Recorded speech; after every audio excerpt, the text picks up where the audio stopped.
हे प्रभु बलियार भुज, हे कालिया शांत, हे अगतिर गति, ए चर्म चक्षुरे थरे तुमको दर्शन करिबी बोली मनरे केबे भावी नथिली। शुणिथिली तमर डोरी न लागिले ए श्रीक्षेत्र को केही आसी पारंतिनी।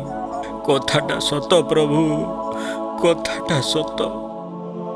तमको टिके देखिबी बोली जीवन सारा केते डहळ विकळ हेछि, केते काकुति मिनती हेछि, केते लुह डालिछि। हे इच्छामय ठाकुर, एते दिने तम दया हैला प्रभु, एते दिने तम दया हैला। जय जगन्नाथ। अयो बाबू, तम घर कोठा? कौन दर्शन को आईच? मो घर मेदिनीपुर आज्ञा। ठाकुरंक पाखକୁ आसीबी बोली केते भाबिछि, हेले एते दिने प्रभुंकर डोरी लागिला। ହେଇଛି ମାଲିକେ, ସିଏ ଗମ୍ଭୀରା ଭିତରେ ବହିଛି ସିନା, ଏଟେ ଆଖିରେ ଜଗତକୁ ଦେଖୁଛି। ସିଏ ପରା ସମନ୍ତିଙ୍କ ମନ କଥା ଜାଣିପାରେ। ହଉ, ଏଠି କାହିଁକି ଠିଆ ହେଲ? ମୋ ସାଥିରେ ଆସ, ଦର୍ଶନ ବାର୍ଶନ କରିବ, ଭୋଗରାଗ କରିବ, ମାହାର୍ଦ ପାଇବ, ଆଉ ଶେଷରେ ମାଉସୀ ମା ଘର ଦେଖେଇଦେବି। ଆଉ ଗଲା ବର୍ଷିକି ଯାହା କିଛି ଖର୍ଚ୍ଚକୁ ଦବ ହେଲା। ଯାହା ହଉ, ମୁଁ କିଛି ଜାଣି ନଥିବାକୁ ପ୍ରଭୁ ତୁମକୁ ଜୁଟେଇ ଦେଲେ। ଚାଲ ଚାଲ ମହାପୁରୁ, ଦର୍ଶନ ସାରି ଟିକେ ମାଉସୀ ମା ଘର ଦେଖି ଆସିବା।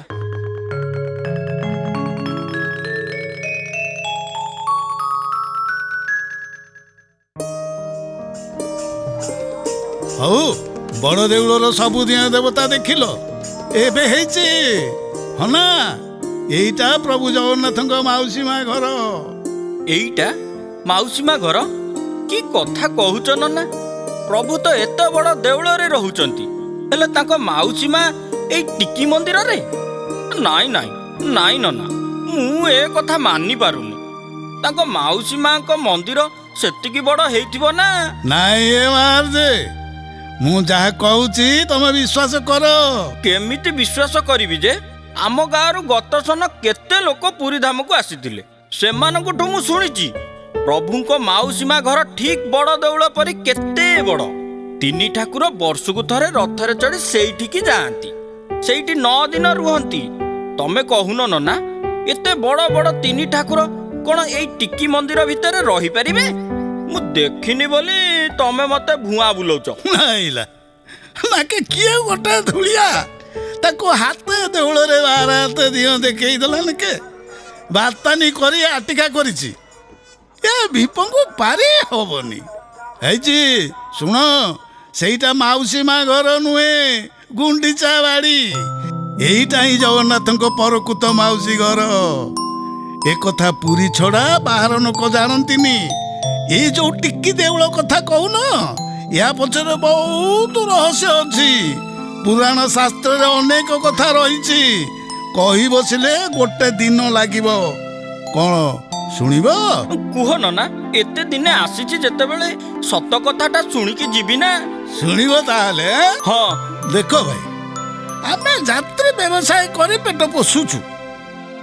ଓ ପିଲା ଛୁଆର ଘର ତମ ସାଙ୍ଗରେ ଗୋଟେ ଦିନ ରହିଗଲେ ସିଆଡ଼େ ଘରେ ହାଣ୍ଡି ମାଙ୍କଡ଼ା ଚିଦି ମାରିବ। ହେ, ଯଦି ମୋ ଅଣ୍ଟି କଥାଟା ତମେ ବୁଝିବ, ତେବେ ଠାକୁରାଣୀ କେମିତି ପ୍ରଭୁଙ୍କ ମାଉସୀ ମା ହେଲେ, ଆସିଲେ କୋଉଠୁ, ସବୁ କଥା ଗୋଟି ଗୋଟି କରି ବୁଝେଇଦେବି। ଶୁଣ ନନା, ଯେତେବେଳେ କିଛି ଗୁପ୍ତ ଜ୍ଞାନ ପାଇବି, ସେତେବେଳେ ତମ ପେଟ ପାଟଣା କଥା ଚିନ୍ତା କରିବିନି। ସେ ବିଷୟରେ କିଛି ଚିନ୍ତା ନ କରି କୁହ। ହଁ ହଉ, ଏଇଠି ବସ। କଥାଟା ହେଲା, ତମେ ଜାଣିଥିବ ଯେମନ୍ତ ବୃନ୍ଦାବନରେ ରାଧାକୁଣ୍ଡ ଶ୍ୟାମକୁଣ୍ଡ ଅଛି, ରାମେଶ୍ୱରରେ ରାମକୁଣ୍ଡ ସୀତାକୁଣ୍ଡ ଅଛି, ତେମନ୍ତ ବଡ଼ ଦେଉଳରେ ରୋହିଣୀ କୁଣ୍ଡ ଅଛି। ଏଇ ରୋହିଣୀ ଟିକିଏ ଜାଣିଛ? ଇଏ ବଡ଼ ଠାକୁରଙ୍କ ମା ରୋହିଣୀ। ୟାଙ୍କର ଗୋଟେ ବଡ଼ ଗୁଣ ଅଛି, ଯେତେବେଳେ ଯୁଗ ବଦଳିବା ବେଳ ଆସେ, ସେତେବେଳେ ଏ କୁଣ୍ଡରୁ ପ୍ରବଳ ପାଣି ଝରେ। ବନ୍ୟା ହେଲା ଦେରିକା ଚାରିଆଡ଼େ ପାଣି ମାଡ଼ିଯାଏ। ଫେଣି କିଛି ସମୟ ପରେ ଆପେ ଆପେ ସେ ପାଣି ସେଇ କୁଣ୍ଡ ଭିତରେ କୁଆଡ଼େ ଚାଲିଯାଏ। ସତରେ ଏ ତ ବଡ଼ ଆଚମ୍ବିତ କଥା। ସତରେ ଏମିତି ହୁଏ? ମଲା ଯା, ଏ କଥା ପୁରାଣ ଶାସ୍ତ୍ରରେ ଲେଖା ଅଛି ନା ମୁଁ କ'ଣ ମୋ ମନରୁ ଫାଣ୍ଡି କହୁଛି? ଆଚ୍ଛା ନନା, ବନ୍ୟା ହେଲେ ତ ଭାରି ଅସୁବିଧା ହଉଥିବ। ସେ କଥା ପଚାରିବାକୁ ଅଛି। ଶୁଣ, ଥରେ ଏମିତି ପାଣି ଭାଇଲା ଯେ ଚାରିଆଡ଼େ ଜଳାର୍ଣ୍ଣ ବହିଗଲା। ପାଣି ମୋଟେ ଶୁଖିଲାନି। ଏମିତି ହେଲା ସତେ ଯେମିତି ବଡ଼ ଦେଉଳ ଭାସିଯିବ। ପ୍ରଭୁ ଜଗନ୍ନାଥ ଆଉ ମା ଲକ୍ଷ୍ମୀଙ୍କର ଭାଳି ପଡ଼ିଲା। କ'ଣ କରିବେ କିଛି ବୁଦ୍ଧି ବାଟ ଦିଶିଲାନି। ଏକଥା ଭଉଣୀ ସୁଭଦ୍ରାଙ୍କୁ ଜଣେଇଲେ। ଠାକୁର ଜାଣନ୍ତି ସୁଭଦ୍ରା ହେଉଛନ୍ତି ସୃଷ୍ଟିକର୍ତ୍ତା ବ୍ରହ୍ମା ଆଉ ଯୋଗ ମାୟା, ତେଣୁ ତାଙ୍କ ସୃଷ୍ଟି ସିଏ ରକ୍ଷା କରିବେ। ତାପରେ କ'ଣ ହେଲା? ତାପରେ ମା ସୁଭଦ୍ରା ତାଙ୍କ ଦେହରୁ ଗୋଟେ ଶକ୍ତି ସୃଷ୍ଟି କଲେ। ସେ ଦେଖିବାକୁ ଠିକ ସୁଭଦ୍ରାଙ୍କ ନେଖେ। ମା ଆଦେଶ ଦେଲେ, ଯା ରୋହିଣୀ କୁଣ୍ଡ ପାଣିକୁ ଶୋଷି ଦେ, ଶ୍ରୀକ୍ଷେତ୍ରକୁ ରକ୍ଷା କର। ସେ ଶକ୍ତିମୟୀ ମା କ'ଣ ପାଣି ଶୋଷି ଦେଲେ? ଏ କଥା କହିବାକୁ ଅଛି। ସାଙ୍ଗେ ସାଙ୍ଗେ ଅଧେ ପାଣି ଶୋଷି ଦେଲେ। ଶ୍ରୀକ୍ଷେତ୍ର ବଞ୍ଚିଗଲା। ମା ଯୋଗ ମାୟା ଆଦେଶ ଦେଲେ, ଆଜିଠାରୁ ତୋ ନାଁ ଅର୍ଦ୍ଧାଶନୀ ହେଲା। ତୁ ଯାଇ ବଳଗଣ୍ଡି ପାଖରେ ରହି ଶ୍ରୀକ୍ଷେତ୍ରକୁ ରକ୍ଷା କର। ସେଇଦିନ ଠାରୁ ମା ଅର୍ଦ୍ଧାଶନୀ ଏଇଠି ଅଛନ୍ତି। ଇଏ ତ ବଡ଼ ଗହନ କଥା। ଏ କଥା କିଏ କାହାକୁ କାହିଁକି କହିବ? ହେଲେ ନନା, ଇଏ ଜଗନ୍ନାଥଙ୍କର ମାଉସୀ ମା ହେଲେ କେମିତି? କେତେବେଳେ ମୁଁ କହିଲି ଇଏ ଜଗନ୍ନାଥଙ୍କ ମାଉସୀ ମା ବୋଲି? ମା ସୁଭଦ୍ରା ହେଲେ ଲୋକ ଜନନୀ। ସୁଭଦ୍ରାଙ୍କ ଭଉଣୀ ରୂପ ହୋଇଥିବାରୁ ଲୋକମାନେ ତାଙ୍କୁ ମାଉସୀ ମା ବୋଲି କହନ୍ତି। ଜଗନ୍ନାଥଙ୍କର ମା ନାହାନ୍ତି, ମାଉସୀ ଆସିବ କୁଆଡୁ? ସତ କଥା ତ। ହେଲେ ଲୋକେ ତ କହନ୍ତି ଇଏ ଜଗନ୍ନାଥଙ୍କର ମାଉସୀ ମା ବୋଲି। ଅଛି, କଥା ବି ଅଛି। ହେଇଛି ମଣି, ବକର ବକର ହେଇ ତଣ୍ଟିଟା ଶୁଖିଗଲାଣି। ଟିକିଏ ପାଚକ ପାଣି ନହେଲେ ଚକ ଗଳିବନି। ସେତକ ସରୁ, ତାପରେ ଦଉଳ କଥା କହିବି। ସେଇଥିରୁ ମଞ୍ଜି କଥା ଗୁଡାକ ଭାଇବ। ହଉ ଚାଲ।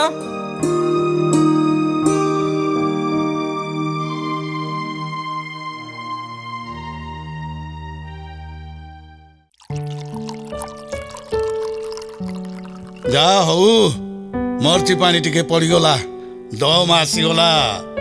ହଉ ମଣି, ଏଥର ବସ। ମାଉସୀ ମାର ଦଉଳ ତଳ କଥା ଶୁଣିବ ପରେ। ଶୁଣ, ଥରେ କ'ଣ ହେଇଛି ନା, ଗଜପତି ମହାରାଜା ମନ୍ତ୍ରୀଙ୍କ ସହ ପାରିଦିକି ଭାଇଲେ। ନବକୋଟି କର୍ଣ୍ଣାଟକ ବର୍ଗେଶ୍ୱର ବୀରାଧି ବୀରବର ସଂଗ୍ରାମେ ସହସ୍ରବାହୁ ପ୍ରଭୁ ଜଗନ୍ନାଥଙ୍କର ଆଦ୍ୟ ସେବକ ଲକ୍ଷେ ରାଜାର ମୌଡ଼ମଣି ଉତ୍କଳର ଗଜପତି ମହାରାଜ ବିଜେ।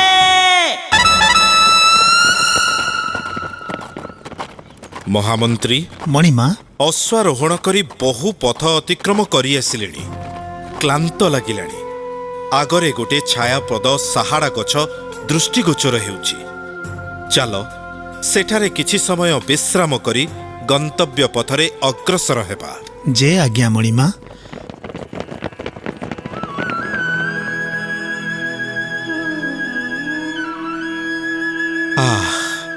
କି ସୁଶୀତଳ ଛାୟା! ଏଠି ପହଞ୍ଚିଲା ପରେ ମନରେ କେମିତି ଗୋଟାଏ ଭାବାନ୍ତର ସୃଷ୍ଟି ହେଲା ପରି ଲାଗୁଛି। ଚତୁର୍ଦିଗରେ ସୁଗନ୍ଧମୟ ପରିବେଶ। ମନେ ହୁଏ ଅସମୟରେ ଋତୁରାଜ ବସନ୍ତର ଆଗମନ ହୋଇଛି।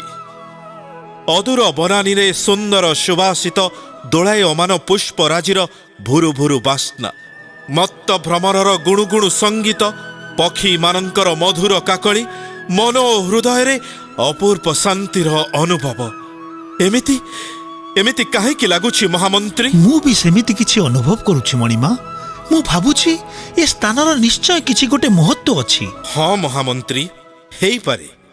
ହେଲେ ଏ ନିର୍ଜନ ପ୍ରାନ୍ତରରେ ଏହା ସମ୍ଭବ ହେଇଛି କିପରି? ମହାରାଜ, ମହାରାଜ, ଆଁ? ଏପଟକୁ ଆସନ୍ତୁ, ଦେଖନ୍ତୁ, ଏଇଠି ମାଙ୍କର ସୁନ୍ଦର ମୂର୍ତ୍ତିଟିଏ ଅଛି।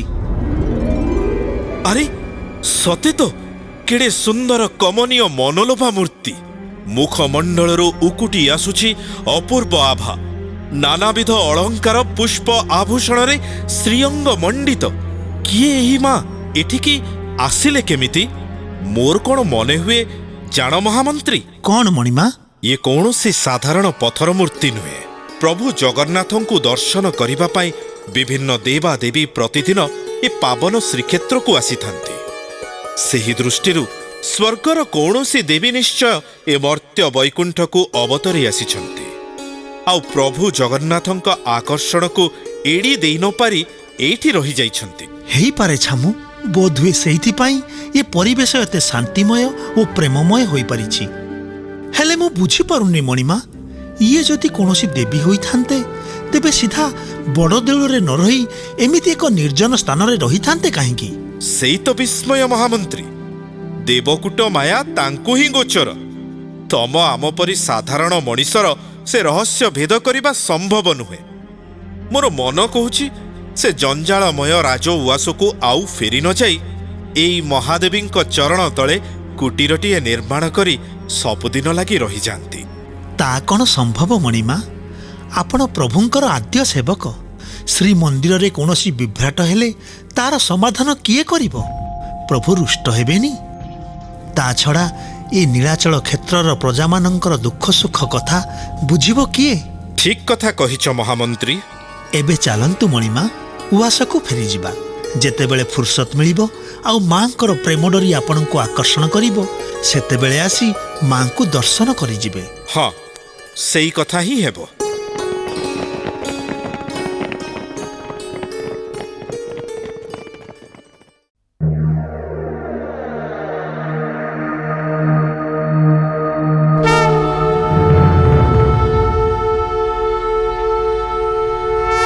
ଉଠ ଗଜପତି, ଉଠ। ମତେ ଦେଖିବା ପାଇଁ ବ୍ୟାକୁଳ ହେଉଥିଲ ନା? ଦେଖ, ମୁଁ ନିଜେ ତମ ପାଖକୁ ଆସିଛି। ଉଠ, ଆଖି ଖୋଲ, ଦେଖ ମୁଁ କିଏ। କିଏ କିଏ? କାହାର ଏ ବିଣାଜୁଣା କଣ୍ଠସ୍ୱର? ଚୁଆ ଚନ୍ଦନ କର୍ପୂର ବାସ୍ନାରେ ଘର ମହକି ଉଠୁଛି। କିଏ କିଏ ମତେ ଡାକିଲା? ମତେ ଦେଖ, ମୁଁ ନିଜେ ତୁମ ପାଖକୁ ଆସିଛି। ସେଦିନ ମୋ ପାଖରୁ ଆସିବାକୁ ତମ ମନ ହେଉନଥିଲା ପରା? ସେଇଥିପାଇଁ ମୁଁ ତମ ପାଖକୁ ଆସିଛି। ହେଲେ ତୁମେ କିଏ ମା? ଏ ଶାନ୍ତ କାନ୍ତ କମନୀୟ ରୂପ, ହୃଦୟ ଜିଣା ସୁମିଷ୍ଟ ବଚନ, ବିଶ୍ୱ ମୋହିନୀ ଜଗତ ଜନନୀ, ପୁଣି ମୋ ଉଆସରେ? ମା ବୋଲି ତ ଡାକୁଛ, ପୁଣି ପରିଚୟ ଖୋଜୁଛ କ'ଣ? ମାର ପରିଚୟ ମା ଛଡ଼ା ଅନ୍ୟ କିଛି ଅଛି କି? ଧୃଷ୍ଟତା ମାର୍ଚ୍ଚନା କରିବ ମା। ସେଦିନ ତୁମର ସେଇ ଶାନ୍ତ ସ୍ନିଗ୍ଧ ପରିବେଶରେ ମୁଁ ନିଜର ଅସ୍ମିତା ଭୁଲି ଯାଇ ତୁମକୁ ଖୋଜୁଥିଲି। ହେଲେ ମା, ପୁଅର ମନ ଜାଣି ତୁମେ ମୋ ପାଖକୁ ଚାଲି ଆସିଲ। ମତେ ଅଜ୍ଞାନମଣି ବାଳକ ଭାବି ତୁମର ପ୍ରକୃତ ପରିଚୟ ଦିଅ ମା। ଆଉ କୁହ, ମୁଁ ତୁମର କି ସେବା କରିପାରିବି? ହଉ, ତେବେ ଶୁଣ। ମୁଁ ଅର୍ଦ୍ଧାସନୀ ଯୋଗ ମାୟା ଦେବୀ ସୁଭଦ୍ରାଙ୍କ ଅଙ୍ଗରୁ ଜାତ। ଶ୍ରୀକ୍ଷେତ୍ରକୁ ରକ୍ଷା କରିବା ପାଇଁ ପ୍ରଭୁ ଜଗନ୍ନାଥଙ୍କ ଆଦେଶରେ ସେଇ ସାହାଡ଼ା ଗଛ ମୂଳରେ ଖରା ବର୍ଷା ସହି ଶ୍ରୀକ୍ଷେତ୍ରକୁ ଜଗି ବସିଛି। ତୁମେ କ'ଣ ମୋ ପାଇଁ ଛୋଟ ମନ୍ଦିରଟିଏ ଗଢ଼ି ପାରିବନି? ଏ ପ୍ରଶ୍ନ କାହିଁକି ମା? ତୁମ ଶୁଭ ଦୃଷ୍ଟି ଥିଲେ ତୁମ ପାଇଁ ଦେଉଳଟିଏ ତୋଳି ତୁମକୁ ସୁରକ୍ଷା ଦେବା ପାଇଁ ଏ ସନ୍ତାନ ସବୁକିଛି ତ୍ୟାଗ କରିପାରେ। ତୁମ ଆଶୀର୍ବାଦର ହାତ ମୋ ମଥା ଉପରେ ରଖିଦିଅ ମା। ମୋର ଆଉ କିଛି ଦରକାର ନାହିଁ। ତଥାସ୍ତୁ। ହଁ ପୁଅ, ରାଜ୍ୟର ପାତକ ରାଜା ମୁଣ୍ଡରେ। ଯେତେବେଳେ ତୁମ ଉପରକୁ କୌଣସି ବିପଦ ଆସିବ, ସେତେବେଳେ ତୁମର ଏ ମାତାକୁ ସ୍ମରଣ କରିବ। ମୁଁ ଆସୁଛି। ଏ ଅଧମ ସନ୍ତାନର ସଭକ୍ତି ପ୍ରଣାମ ଗ୍ରହଣ କର ମା, ପ୍ରଣାମ ଗ୍ରହଣ କର। ଏ କ'ଣ? ଏ କି ଅଦ୍ଭୁତ ସ୍ୱପ୍ନ! ସତେ କ'ଣ ମା ଅର୍ଦ୍ଧାସିନୀ ମୋ ଶୟନ କକ୍ଷରେ ବିଜେ ହୋଇଥିଲେ? ହଁ, ମାଙ୍କର ଅଙ୍ଗରାଗର ମହକରେ ଏ କକ୍ଷ ମହକି ଉଠୁଛି। ଏ ତ ନିଶ୍ଚିତ ରୂପେ ମାଙ୍କର ଆବିର୍ଭାବର ଲକ୍ଷଣ। ମା, ତୁମ ଚରଣ କମଳରେ ଶତକୋଟି ପ୍ରଣାମ ମା, ଶତକୋଟି ପ୍ରଣାମ। କେ ଅଛରେ? ଜୁହାର ମଣିମା। ଯାଅ ଦୂତ, ମହାମନ୍ତ୍ରୀଙ୍କୁ ସନ୍ଦେଶ ଦିଅ। କାଳ ବିଳମ୍ବ ନ କରି ମୋ ଶୟନ କକ୍ଷରେ ସେ ଉପସ୍ଥିତ ହେବେ। ଯଥାଜ୍ଞା ମଣିମା। ହେ ମା କରୁଣାମୟୀ ଅର୍ଥାସନି, ତୁମର ଏ ସନ୍ତାନ ତୁମର ଇଚ୍ଛା ନିଶ୍ଚୟ ପୂରଣ କରିବ ମା, ନିଶ୍ଚୟ ପୂରଣ କରିବ। ମହାରାଜାଙ୍କର ଜୟ ହେଉ। ଆସ ମହାମନ୍ତ୍ରୀ। ଗଜପତିଙ୍କର କ'ଣ ଏମିତି ଆବଶ୍ୟକତା ପଡ଼ିଲା ଯେ ସହସା ମୋତେ ଡକେଇ ପଠେଇଲେ? ମହାମନ୍ତ୍ରୀ, ମୋ ଶୟନ କକ୍ଷରେ ଏବେ କିଛି ଭିନ୍ନତା ଅନୁଭବ କରୁଛ? ହଁ ମହାରାଜ, ହଁ। ଚୁଆ ଚନ୍ଦନ କର୍ପୂରର ଭୁରୁ ଭୁରୁ ବାସ୍ନା। କାଲି ରାତିରେ ସେ ନିଜେ ମୋ ଶୟନ କକ୍ଷକୁ ଆସିଥିଲେ ମହାମନ୍ତ୍ରୀ। କିଏ? କାହା କଥା କହୁଛନ୍ତି ଆପଣ? ଯେଉଁ ମାଙ୍କ ମୂର୍ତ୍ତି ଆପଣ ସେଦିନ ସାହାଡ଼ା ଗଛ ମୂଳେ ଦେଖିଥିଲେ, ସେ ଆଉ କେହି ନୁହନ୍ତି, ମା ଅର୍ଦ୍ଧାସନୀ। ମା ଅର୍ଦ୍ଧାସନୀ? ହଁ ହଁ ମହାମନ୍ତ୍ରୀ, ସେ ଦେବୀ ହେଉଛନ୍ତି ମା ଅର୍ଦ୍ଧାସନୀ। ପ୍ରଭୁଙ୍କ ଆଦେଶରେ ଶ୍ରୀକ୍ଷେତ୍ରର ସୁରକ୍ଷା ପାଇଁ ସେ ସେଠାରେ ଜଗି ରହିଛନ୍ତି। ଇଏ ତ ବଡ଼ ଆଚମ୍ବିତ କଥା ମହାରାଜ। ଆଉ ମୋତେ କହିଛନ୍ତି ତାଙ୍କ ପାଇଁ ଛୋଟ ମନ୍ଦିରଟିଏ ନିର୍ମାଣ କରିବା ପାଇଁ। ଆଉ ଜାଣିଛ, ଦଇତା ସେବକମାନେ ତାଙ୍କ ସେବା ପୂଜା କରୁଛନ୍ତି। ହଁ ଶୁଣ ମହାମନ୍ତ୍ରୀ, କାଳ ବିଳମ୍ବ ନ କରି ମାଙ୍କ ମନ୍ଦିର ନିର୍ମାଣର ବ୍ୟବସ୍ଥା କର। ଆପଣ ସେ ବିଷୟରେ ନିଶ୍ଚିନ୍ତ ରୁହନ୍ତୁ ମହାରାଜ। ଜୟ ମା ଅର୍ଦ୍ଧାସନୀଙ୍କର ଜୟ, ଜୟ ମା ଅର୍ଦ୍ଧାସନୀଙ୍କର ଜୟ, ଜୟ ମା ଅର୍ଦ୍ଧାସନୀଙ୍କର ଜୟ।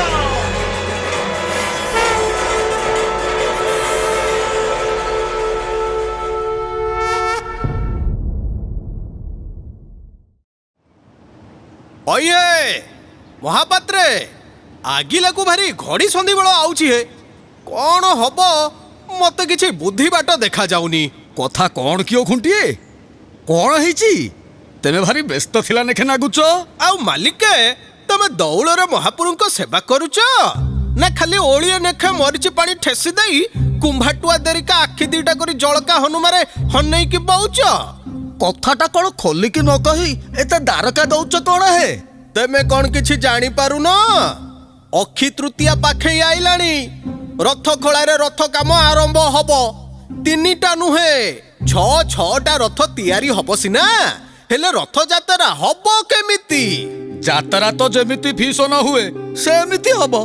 ଅସୁବିଧାଟା ରହିଲା କୋଉଠି? ଅଜଣା ଚାଉଳ ଭାତ ଖାଉଛ ବୋଧେ, କିଛି ଜାଣିପାରୁନ। ଅଇହେ, ଏସନ ମାଳିନୀ ନଈ ଅବସ୍ଥା ଦେଖୁଛଟି? ବଢି ବଢି ଚାଲିଛି ଯେ ଛିଣ୍ଡିବା ନା ଧରୁନି। କେମିତି ଯେ କ'ଣ ହବ? ସତରେ ଖୁଣ୍ଟିଏ, ଏ କଥା ତ ମୋର ହେଜ ନଥିଲା। କ'ଣ କରିବା କହିଲ? ହେଇଛି, ରଥଯାତ୍ରାଟା ଆମକୁ ବରଷକର ଆଧାର ଯୋଗାଏ, ନହେଲେ ତ ସବୁ ସରିଯିବ। ବୁଝିଲ ମହାପାତ୍ରେ, ମୋ ଛୋଟ ମୁଣ୍ଡକୁ ଗୋଟେ ବାଟ ଦେଖାଯାଉଛି। କ'ଣ ଭାବିଛ କହିବଟି? ଏ କଥାଟା ବେଳହୁଁ ଗଜପତିଙ୍କ କାନରେ ପକାଇଦବା। ତେଣିକି ସିଏ ଯାହା ବିଚାର କରି ବ୍ୟବସ୍ଥା କରିବେ। ହଁ, ଠିକ କଥା କହିଛ। ଆମ ମୁଣ୍ଡରୁ ଅଠାଟା ଛଡ଼େଇ ଦେଲେ ଯାଏ। ହେଇଛି, ଆଉ ଡେରି ନ କରି ଏଇଠୁ ସଳଖିବା ଉଆସ ଆଣିକି। ହଉ ହଉ ହଉ, ଚାଲ ଚାଲ।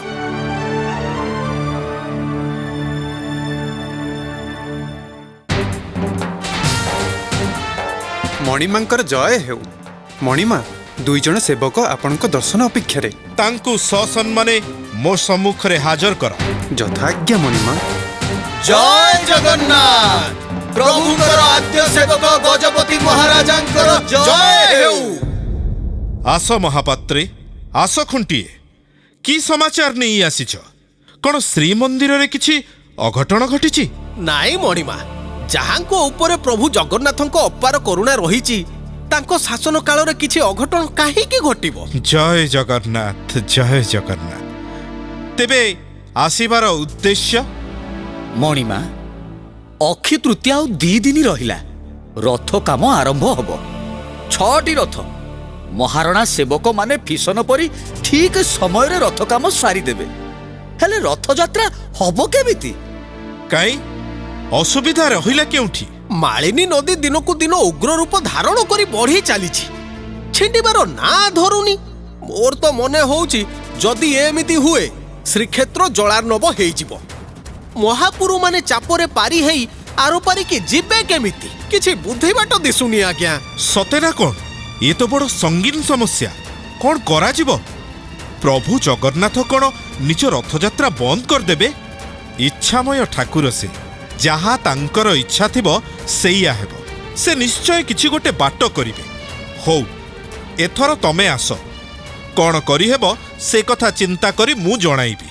ରଥ ତିଆରି କାମ ଚାଲୁ। ଜୟ ଜଗନ୍ନାଥ, ଗଜପତିଙ୍କର ଜୟ ହେଉ। ମହାମନ୍ତ୍ରୀ, ଶୁଣିଲ ତ ସବୁ? ଏ ପରିସ୍ଥିତିରେ କ'ଣ କରାଯିବ ଟିକେ ଚିନ୍ତା କର। ମଣିମା, ପ୍ରଭୁ ଜଗନ୍ନାଥ ପରା ଆପଣଙ୍କ ପାଖେ ପାଖେ ଅଛନ୍ତି। ଯାହା ହବ ସେ କରିବେନି। ଆପଣ ଏତେ ଚିନ୍ତା ନ କରି ସବୁ ତାଙ୍କୁ ହିଁ ସମର୍ପଣ କରିଦିଅନ୍ତୁ। ସବୁ ରିଷ୍ଟ ଆପେ ଆପେ ଖଣ୍ଡନ ହେଇଯିବ। ସେ କଥା ତ ଠିକ୍, ହେଲେ ପ୍ରଥମ କଥା ହେଲା ମାଳିନୀ କବଳରୁ ଶ୍ରୀକ୍ଷେତ୍ରକୁ ରକ୍ଷା କରିବା। ଦ୍ୱିତୀୟ ସମସ୍ୟାଟି ହେଲା ରଥଯାତ୍ରା। ପ୍ରଭୁ ଚାହିଁଲେ ଏ ଦୁଇଟି ଯାକ ସମସ୍ୟା ନିମିଷକେ ଦୂର ହୋଇପାରିବ। ମୋ ମନକୁ ଗୋଟେ କଥା ଆସୁଛି, କହିବି ମଣିମା? ମୋ ଆଗରେ ନିଜ ମନ କଥା ପ୍ରକାଶ କରିବାରେ ଏ ସନ୍ଦେହ କାହିଁକି? ଯଥା ଶୀଘ୍ର ନିର୍ଦ୍ୱନ୍ଦ୍ୱରେ ପ୍ରକାଶ କର। ଆଗରୁ ଶୁଣା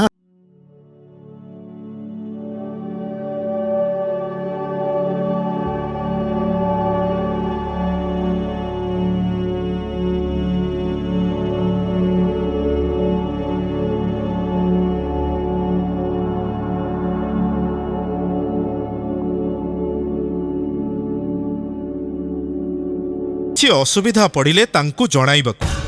ମହାମନ୍ତ୍ରୀ, ଚାଲ ତାଙ୍କୁ ହିଁ ଦୁଃଖ ଜଣାଇବା। ଚାଲନ୍ତୁ ମଣିମା।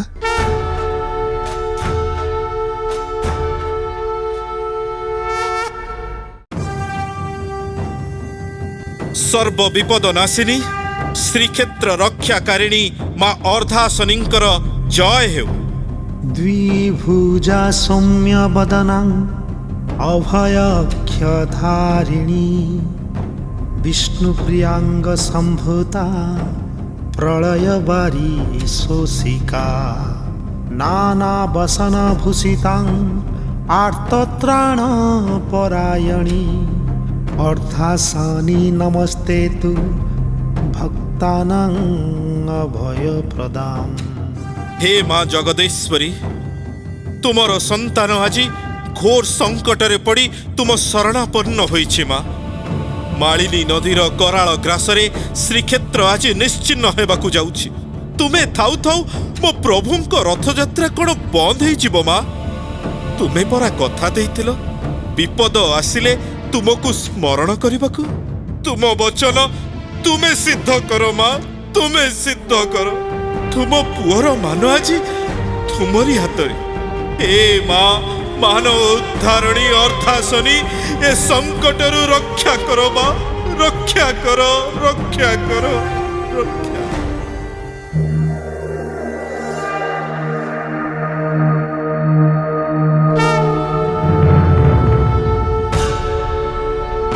ଉଠ ପୁଅ, ଉଠ।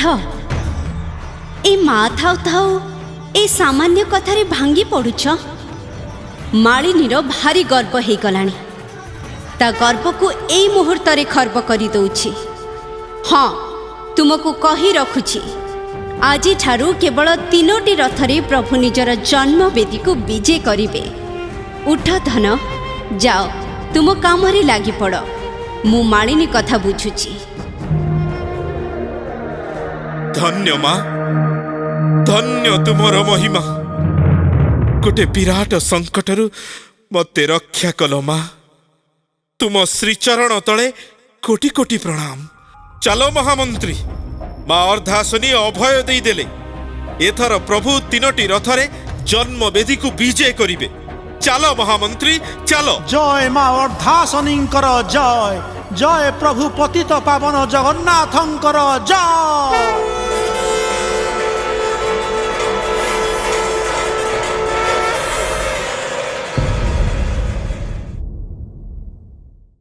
କ'ଣ ମଣି ଏମିତି ଆ କରି ହନେଇଛୁ? କ'ଣ ପାଟିରେ ମାଛି ପଶିଯିବ ଯେ? ବିପ ବକର ବକର ହେଇ ମୋ ପାଟିରୁ ବଚ ବାହାରିଲାଣି। ପୁଅ ଆଁଟା କରି ଭୃଷଭକୁ ଅନେଇଛି। ମଥୁରୀ ନା, ତମେ ଏତେ କଥା ଜାଣିଛଟି? ଯାହା ସବୁ ଗାଇଗଲ ମତେ ତ ସପନ ଦେଖିଲା ଭଳିଆ ଲାଗିଲା। ମୁଁ ଆଉ କହିବି କ'ଣ? ଖାଲି ଆଟା କରି ତମ କଥା ଗୁରା ପାଟି ବାଟେ ପିଇ ଯାଉଥିଲି। ଜାଣିଲୁ ତ ମା ଅର୍ଦ୍ଧଶନିଙ୍କ ମହିମା କେତେ? କହୁଥିଲୁ କଣ ନା ଏଇଟା ମାଉସୀ ଘର ନୁହେଁ, ଗୁଣ୍ଡିଚା ଘରଟା ମାଉସୀ ଘର। ହେ ମା ଅର୍ଦ୍ଧାଶନି, ମତେ କ୍ଷମା କରିଦେ ମା। ମୁଁ ଅଜ୍ଞାନ, ତୋ ବିଷୟରେ କିଛି ଜାଣିନଥିଲି। ଏଇ ମଥୁରୀ ନନା ମୋ ଆଖି ଖୋଲିଦେଲେ। ମା ତୁ ଜଗତକୁ ସାହା ହୋଇଥା ମା। ହେଇଛି ମଣି, କଣ ଏତିକି? ଆହୁରି କେତେ କଥା ଅଛି ନା। କୁହ ମଥୁରୀ ନା, ମା କଥା ସବୁ ଅମୃତ ପରି ଲାଗୁଛି। ହେଲେ ନନା, ମୁଁ ଏ ଯେ ଜାଣିପାରିଲିନି ମା ଅର୍ଦ୍ଧାଶନି ପ୍ରଭୁ ଜଗନ୍ନାଥଙ୍କ ମାଉସୀ ମା ହେଲେ କେମିତି? ସେ କଥା ଟିକେ କୁହ ନା। ଟିକେ କୁହ ନା। ବିପ ପର କୋଡ଼ି ହାଣିଲା, ତତେ ତ ଖାଲି ବାହା ପିରି ନାଗୁଛି। ହରଚଣ୍ଡୀ ସାହି ବାକୁଲି ରୁଖିଲେ ମଡ଼େଇ ଦିଏ, ତାପରେ ସବୁ କଥା ଗଳ ଗଳ ବାହାରି ପଡ଼ିବ। ହେଲେ ମଣି, ଏତେ ଜ୍ଞାନ ନେଇକି ଯିବୁ, ଗାଁରେ ସମସ୍ତିଙ୍କି ବାଣ୍ଟିବୁ, ମୋ ପେଟ ପାଟଣା କଥା ଟିକେ ବୁଝିବୁ। ସେ କଥା ପଚାରିବାକୁ ଅଛି? ତମେ ଦେଖିବନି ଗଲା ବେଳକୁ ତମ ମନଟା ଖୁସି କରିଦେଇ ଯିବି ନା। ହଉ, ଏଥର ମନ ଥୟ କରି ଶୁଣ। ସିଏ ଅନେକ ଦିନ କଥା ହେଲାଣି ବଡ଼ ଦାଣ୍ଡରେ ଗୋଟେ ବାୟାଣୀ ସଫା ଧଳା ଲୁଗା ଖଣ୍ଡେ ପିନ୍ଧିଛି, ମନକୁ ମନ ବକର ବକର ହଉଛି। କେତେବେଳେ କାହ୍ନା କାହ୍ନା ଡାକୁଛି ତ କେତେବେଳେ ଗୀତ ବୋଲୁଛି। କାହ୍ନା, ମୋ ଧନ, ମୋ ନୟନ ପିତୁଳା, ଏ ମାଟାକୁ ଅନ୍ଧୁଣି କରି କୁଆଡ଼େ ଚାଲି ଆସିଲୁ ରେ ଧନ? ତୋ ଫେରିବା ବାଟକୁ ଚାହିଁ କେତେ ଯୁଗ ବିତି ଗଲାଣି। ଆଖିର ପାଣି ତକ ସବୁ ଶୁଖି ଗଲାଣି। ତୋର କଣ ଟିକିଏ ହେଲେ ମୋ କଥା ମନେ ପଡୁନି ଧନ?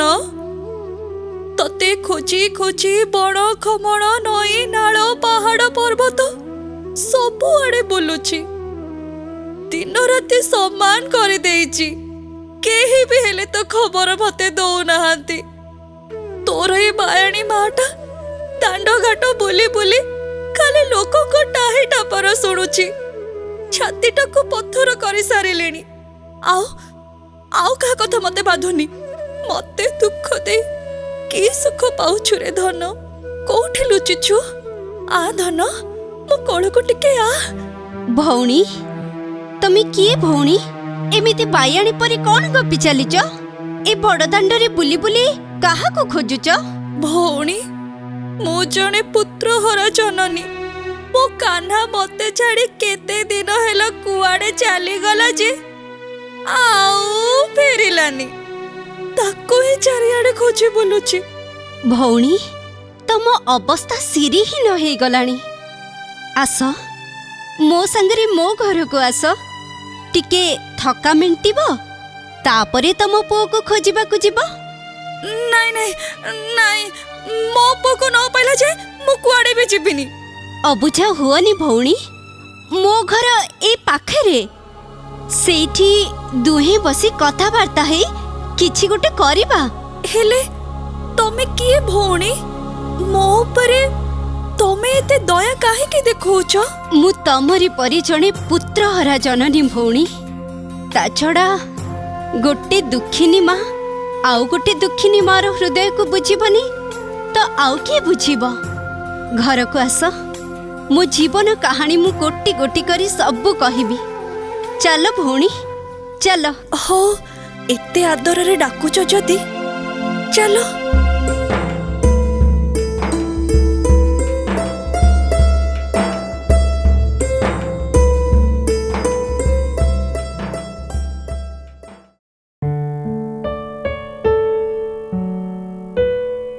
ହେଇ ନିଅ ଭଉଣୀ, ଜଣା ପଡୁଛି ତମେ ବହୁତ ଦିନ ହେଲାଣି କିଛି ଖାଇନ। ନିଅ, ଏଇ ପୋଡ଼ ପିଠା ଖଣ୍ଡେ ଖାଇ ମୁନ୍ଦେ ପାଣି ପିଇ ଦିଅ।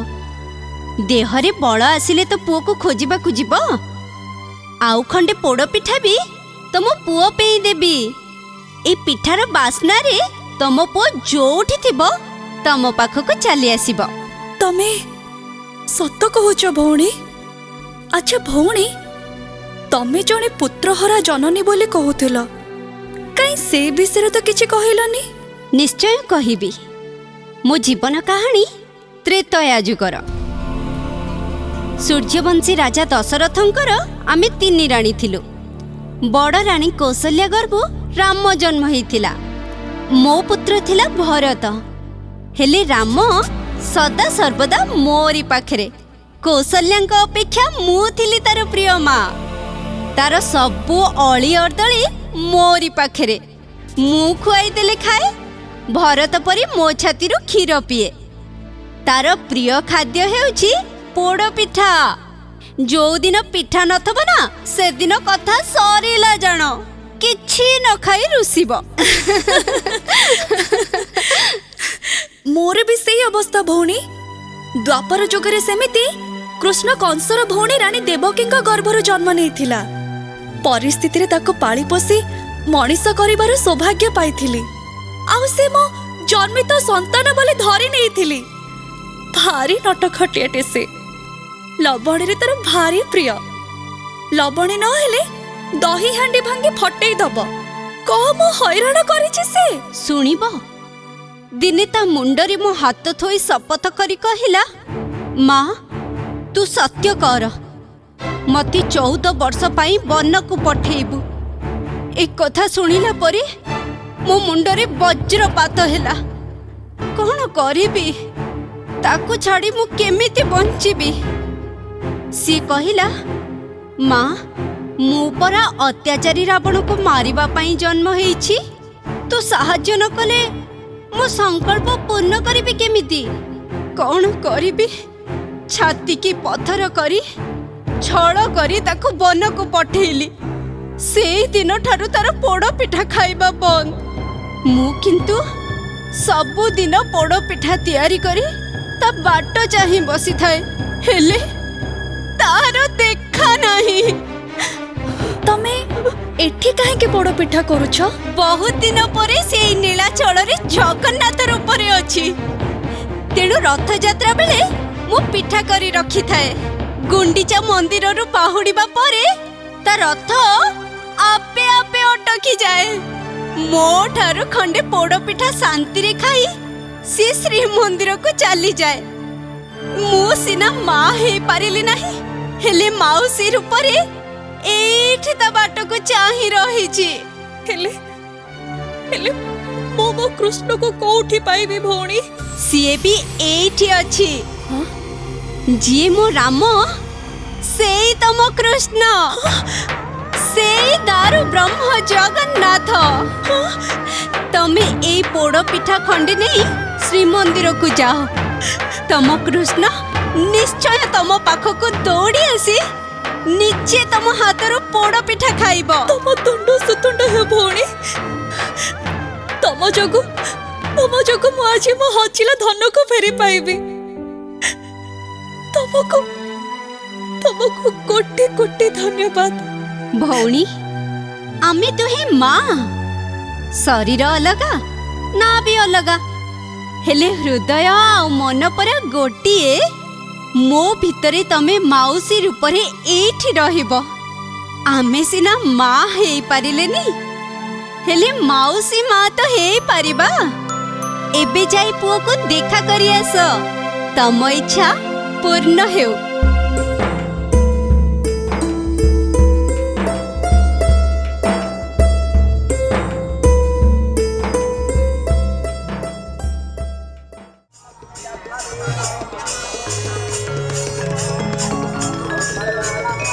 କାହ୍ନା, କହ୍ନେଇ ରେ, କୋଉଠି ଅଛୁ ଧନ? ତୋ ମା ଆସିଛି, ଯଶୋଦା ମା। ଆରେ ମୋର କଳା ମାଣିକ, ତତେ ଟିକେ ଦେଖିଦେଲେ ମୋର ଯୁଗ ଯୁଗର ଯାତନା ଦୂର ହେଇଯିବ। ମୋ କୋଳକୁ ଆରେ ଧନ। କିଏ ତୁ? ଏଠି କଣ କରୁଛୁ? ମୁଁ ଯଶୋଦା, ମୁଁ ତାର ମା। ମୋ ପୁଅ ଏଠି ଅଛି ବୋଲି ଶୁଣିଲି ତ ତାକୁ ଟିକେ ଦେଖିବାକୁ କେତେ ବାଟରୁ ଆସିଛି। ମତେ ଟିକେ ତା ପାଖକୁ ନେଇଯା ବାପ, ତୋର ମଙ୍ଗଳ ହବ। ଏ ବୁଢୀ, ତୋ ମୁଣ୍ଡ ଠିକ ଅଛି ତ? ସିଏ ପରା ଜଗନ୍ନାଥ, ସିଏ ତ ପୁଅ ନୁହନ୍ତି। ଯା ଯା ଏଠୁ। ନାଇଁ ବାପ, ମନା କରନି, ମତେ ଟିକେ ତା ପାଖକୁ ନେଇଯା। ମନା କଲି ପରା, ପୁଣି କାଇଁ ବକ ବକ ହଉଛୁ? ଏତେ ନିଠୁର ହନି। ମୁଁ କ'ଣ ତୋ ମା ପରି ନୁହେଁ? ଥରେ ଭାବିଲୁ ତୋ ମା ଯଦି ଏମିତି ଅବସ୍ଥାରେ ଥାଆନ୍ତା ତାକୁ କ'ଣ ଗୋଡ଼ରେ ଆଡ଼େଇ ଦେଇଥାନ୍ତୁ? ୟା ବୁଢ଼ୀ କି ପାରି ହବନି ଦେଖୁଛି। ତୁ ଯଦି ମତେ ନ ନବୁ ମୁଁ ନିଜେ ତା ପାଖକୁ ଯିବି, ଦେଖିବି କିଏ ମୋର କ'ଣ କରିବ। ଛାଡ଼ ମତେ। ଆରେ ରହ ରହ ଆରେ ରହ। ଆରେ କ'ଣ ହେଇଛି କିଓ ଖୁଣ୍ଟିଏ? ଆରେ ଦେଖୁନ ହେ ମହାପାତ୍ରେ, ଇଏ ବାୟାଣୀ ବୁଢ଼ୀଟା କୁଆଡୁ ପଳେଇ ଆଇଛି। କହୁଛି ଜଗନ୍ନାଥ ତା ପୁଅ କହ୍ନେଇ ଭିତରକୁ ଯାଇ ତାକୁ ଦେଖା କରିବ ବୋଲି ତାର ଏକା ଜିତି ମୋ ସାଥିରେ ପଟେ ନଗେଇ ସାଇଲାଣି। ଦେଖ ଖୁଣ୍ଟିଏ, ପ୍ରଭୁ ଜଗନ୍ନାଥ ସମସ୍ତଙ୍କର। କେତେ ଭକ୍ତ ଏଠିକି ଆସୁଛନ୍ତି, କିଏ ତାକୁ କୋଉ ରୂପରେ ଦେଖୁଛି, କୋଉ ନାଁରେ ଡାକୁଛି। ସେଇଟା ତା ହୃଦୟରେ ଥିବା ସ୍ନେହ, ପ୍ରେମ ଆଉ ଭକ୍ତିର ସ୍ୱର। ଜଣେ ଭକ୍ତକୁ ପ୍ରଭୁଙ୍କ ଦର୍ଶନରୁ ବଞ୍ଚିତ କରିବା ଠିକ ନୁହେଁ। ତମେ ବୁଝୁନ କାହିଁକି ମହାପାତ୍ରେ? ୟା ମୁଣ୍ଡଟା ଠିକ ନାହିଁ। ଯଦି କିଛି ଅଘଟଣ ଘଟେଇ ବସେ, ସେମିତି କିଛି ହବନି। କାଳିଆର ସେ କଳା କଳା ଆଖି ଦିଟାକୁ ଅନେଇ ଦେଲେ କେଡ଼େ କେଡ଼େ ମହାରଥୀଙ୍କ ଡଙ୍କି ମୋଡ଼ି ହେଇଯାଇଛି। ଇଏ କ'ଣ କରିବ? ହେଇଛି ଗୋଟିଏ, ତମେ ତମ କାମରେ ଯାଅ। ଏ ବାୟାଣୀ ମାଟାକୁ ମୁଁ କାଳିଆ ପାଖକୁ ନେଇ ଯାଉଛି। ଚାଲ ମା। ବଡ ଅଜବ ଲୋକ ଇଏ, ଜାଣି ଶୁଣି କିଳାକୁ ହୁଇସିଲ ମାରି ଡାକୁଛି। ହଉ ହଉ ମହାପାତ୍ରେ, ଯାଉଥ, ଯାହା ହବ ତମେ ବୁଝିବ, ମତେ ଆଉ ଦୋଷ ଦବନି କହୁଛି। ହଁ,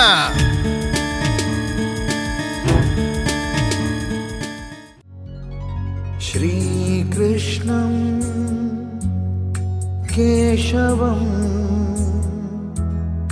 माधवं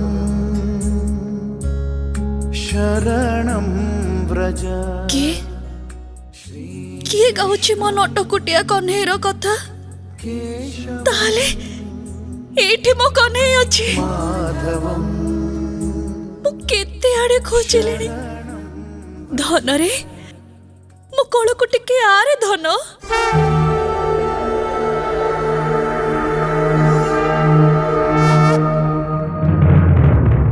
ମା, ମୁଁ ପରା ଏଇଠି ତୋ ପାଖରେ ଅଛି। ତାହେଲେ ତାହେଲେ ମତେ ଦେଖା ଦଉନୁ କାହିଁକି? ମୁଁ ତ ତତେ ଦେଖିପାରୁଛି, ତୁ ବି ମତେ ଦେଖିପାରୁଛୁ, ହେଲେ ଚିହ୍ନି ପାରୁନୁ। ମୁଁ ପରା ରୂପ ବଦଳେଇ ଦେଇଛି। ତୋର ସେ ଚଗଲାମି ଏଯାଏଁ ଗଲାନି। କେତେ ଯୁଗରୁ ଚାହିଁ ବସିଛି ତତେ ଟିକେ ଦେଖିବି ବୋଲି। ତୁ ଶେଷରେ ମୋ ସାଙ୍ଗରେ ଛଳ କଲୁ। ମୁଁ ଛଳ କରୁନି ମା। ଏ କଳି ଯୁଗରେ ମୁଁ କୌଣସି ମାତୃ ଗର୍ଭରୁ ଜନ୍ମ ନ ନେଇ ଦାରୁ ଦେବତା ରୂପ ଧାରଣ କରିଛି। ଏଇ ରୂପରେ ତୋ ପୁଅକୁ ଦେଖିବୁ ମା। ମା, ତୋ ହାତରେ କ'ଣ ଧରିଛୁ? ପୋଡ଼ ପିଠା। ମୋର ପ୍ରିୟ ପୋଡ଼ ପିଠା। ତୁ ତ ସରଲବଣୀ ମତେ ଖୁଆଉଥିଲୁ। ତୁ କେମିତି ଜାଣିଲୁ ମତେ ପୋଡ଼ ପିଠା ଭାରି ଭଲ ଲାଗେ ବୋଲି? କୋଉଠୁ ଆଣିଲୁ ଏ ପିଠା? ନାଇଁ ରେ ପୁଅ, ମୁଁ କୋଉଠୁ ଆଣିବି? ଏ ଆସୁ ଆସୁ ବାଟରେ ଜଣେ ଭଉଣୀ ଦେଖାହେଲେ ତ, ସେ କହୁଥିଲେ ତତେ ପୋଡ଼ ପିଠା ଭାରି ଭଲ ଲାଗେ ବୋଲି। ସେଇ ଦେଇଛନ୍ତି। ସେ ନିଶ୍ଚୟ ମୋ କୈକେୟୀ ମା ହେଇଥିବେ। ହଁ, ସେ ତ ନିଜକୁ କୈକେୟୀ ବୋଲି କହୁଥିଲେ, ଆଉ ତ୍ରେତା ଯୁଗ କଥା ବି କହୁଥିଲେ। ହଁ ମା, ତ୍ରେତା ଯୁଗରେ ସେ ମୋ ପାଳିତା ମା ଥିଲେ।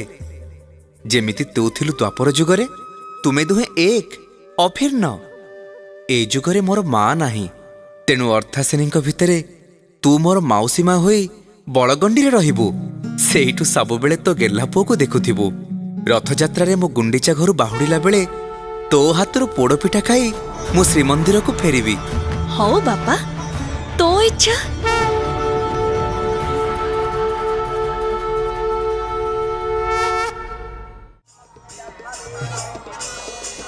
କ'ଣ ଶୁଣିଲ ମଣି?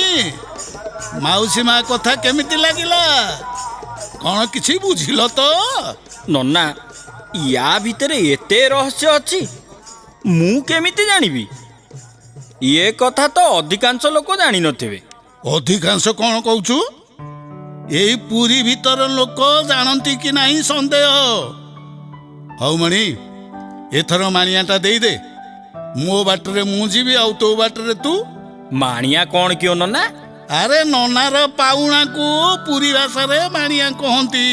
ନନାର ମନ ଖୁସି କରିଦେ, କଲ୍ୟାଣ ନେଇ ଘରକୁ ଯା। ନିଅ ନନା, ଯାହା ଦଉଛି ଖୁସି ମନରେ ଗ୍ରହଣ କର। ଜୁହାର ହଉଛି ନନା। ପ୍ରଭୁ ଜଗନ୍ନାଥ ତୋର ଆଉ ତୋ ପରିବାରର ମଙ୍ଗଳ କରନ୍ତୁ। ମୋ ସାଙ୍ଗରେ କହ, ଜୟ ଜଗନ୍ନାଥ, ଜୟ ଜଗନ୍ନାଥ, ଜୟ ଜଗନ୍ନାଥ, ଜୟ ଜଗନ୍ନାଥ, ଜୟ ଜୟ ଜଗନ୍ନାଥ।